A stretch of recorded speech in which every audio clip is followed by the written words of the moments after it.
Jadi pada kesempatan wawancara kali ini saya akan mewawancara Ya, saya yang bernama Juma ya, yang sekarang kuliah di Universitas Muhammadiyah Jakarta, gitu kan? ya betul. Coba perkenalan dulu lah. Nama, Tadi kan udah disebutin. ini kuliah jurusan apa? Kenalkan, nama aku Jumaya Melia. Kuliah di Universitas Muhammadiyah Jakarta. Program studi Ilmu Kesejahteraan Sosial semester 4. Jadi pada wawancara kali ini kita akan bahas tentang gimana kuliah online yang sekarang lagi berlangsung nih. Kan emang soalnya semuanya kita lagi work from home, belajar juga dari rumah, gitu kan.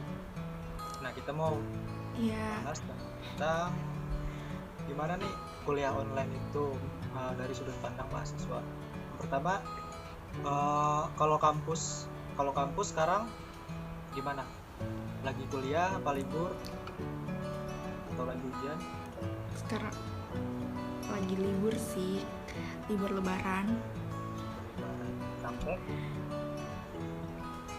sampai habis lebaran. tapi udah sempat ini kuliah online Sampai lah. atau ujian online mungkin? Sempet sih. Sempat semenjak diadakan PSBB kita langsung kuliah online secara dadakan. Kalau boleh tahu itu aplikasi yang dipakai apa? Mungkin kayak Zoom atau kampus UMJ itu punya apa? Aplikasi sendiri atau gimana? Ya via Zoom juga, Google Classroom juga, sama e-learning yang dibuat sama kampus juga. Udah itu doang sih. Kalau yang paling sering yang mana? Yang paling sering dipakai e-learning sih, tapi ya buat absen aja gitu.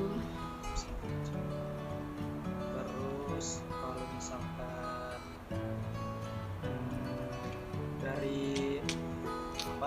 dari pengajaran sendiri, gimana nih rasanya? Apa lebih efektif, apa sama aja, atau sama sekali nggak efektif? Gimana? Nggak efektif sama sekali. Kenapa tuh? Soalnya kayak nggak jelas sistemnya tuh. Ntar kayak dosennya kan misalkan harusnya kuliah jam 10, ntar ngaret, apalagi juga kan nggak kondusif gitu deh. Pokoknya makan waktu banyak dan sering banget ngaret, nggak sesuai sama jamnya. Kan biasanya kalau kuliah tatap muka tepat waktu kan, ini enggak. Kalau positifnya ada nggak? Positifnya ada ya, mungkin yang bagi yang mager itu bisa langsung buka laptop, buka HP, kayak males mandi kan, kita nggak tahu dari gambar yang penting ada doang kan, yang penting absen aja, tapi nggak tahu dia udah mandi belum. Mungkin anaknya gitu aja sih, lebih irit ongkos mungkin. Terus ini kan kita buat kuliah online tuh ini ya, apalagi yang pakai video call itu lumayan nguras kuota lah, kuota yang dipakai lumayan. Dari kampus tuh ada nggak subsidi kuota? Ada dong. Berapa tuh? Gimana kalau boleh tahu? Sebulan kita dikasih 100.000.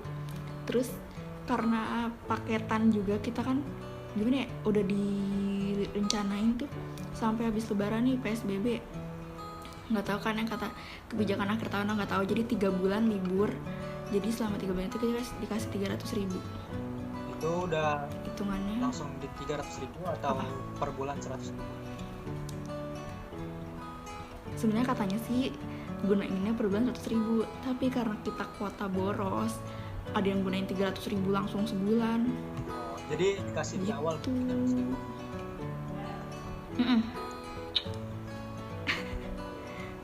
Terus kalau buat absensi nih, kan kita siswa tuh ada batas minimumnya supaya biar bisa ikut UAS atau UTS gitu. Nah kalau selama perkuliahan online ini dosen-dosen itu ngasih keringanan nggak sih? Eh, Mungkin absensinya atau gimana? Enggak, kalau ngasih keringanan kayak gitu tuh ya kayak pokoknya kebijakan telat absen ataupun gak hadir gitu, kehadiran sama aja kayak kuliah biasa tatap muka gitu. Jadi kalau Tetap 75%. jadi kalau nggak hadir ya tetap di apa dihitungnya nggak hadir gitu ya pada Iya nggak hadir, iya nggak hadir, nggak hadir. Tapi hitungannya sesuai waktu sih. Misalkan kita ngisi dari e-learning nih, kita absen lewat e-learning tapi belajar kayak ngumpulin tugas tuh bisa lewat aplikasi lain kan, kayak WA ataupun Zoom, Google Classroom gitu. Tapi absen harus lewat e-learning. Kalau lewat dari jam matkulnya udah berarti tandanya dia nggak bisa absen gitu. dan konsekuensinya nggak bisa ikut UAS gitu ya. Ya tapi tergantung, itu kalau misalkan yang udah melebihi 75% kehadiran, kurang dari 75% Bisa. baru nggak bisa ikut UAS. Terus kalau penyampaian materi gimana? Penyampaian materi jujur ya kurang jelas. Kurang jelas atau Kurang jelas, ngebosenin. nggak jelas? Gak jelas nih, gak jelas. Jelas. Tapi kata teman-teman sih nggak jelas, tapi menurut aku sih kurang jelas sih. Masih lebih baik dikit. Terakhir mungkin harapannya buat kampus ya, buat kampus Ya, gimana, kan kita juga nggak tahu nih kapan ini PSBB ini selesai gitu kan, diperpanjang terus. Nah gimana harapannya gimana supaya perkuliahan ke depan tuh bisa lebih efektif lagi gitu lah, biar dua pihak itu sama-sama diuntungkan, jadi mahasiswa juga paham gitu materi yang disampaikan. harapannya biar sama-sama enak itu kasih tugas aja, jadi nggak usah ada presentasi online. Selain juga ada yang ngedengerin yang ngebosenin kan, pasti ngantuk dengerinnya. Kita tuh mahasiswa tuh ya udah kalau misalkan dikasih tugas pasti dikerjain kan, deadline-nya dikejar, deadline tuh pasti seneng banget. Yang kayak sistem gabut semalam tuh dia kasih tugas daripada presentasi tapi nggak ada yang ngedengerin kan, sama-sama enak tuh kan, dosen gak perlu capek-capek gitu buang omongan. Jadi ya udah deh gitu sih, mohon maaf sebelumnya buat dosen. Ya Dah, kalau gitu terima kasih waktunya, sampai berjumpa di video selanjutnya.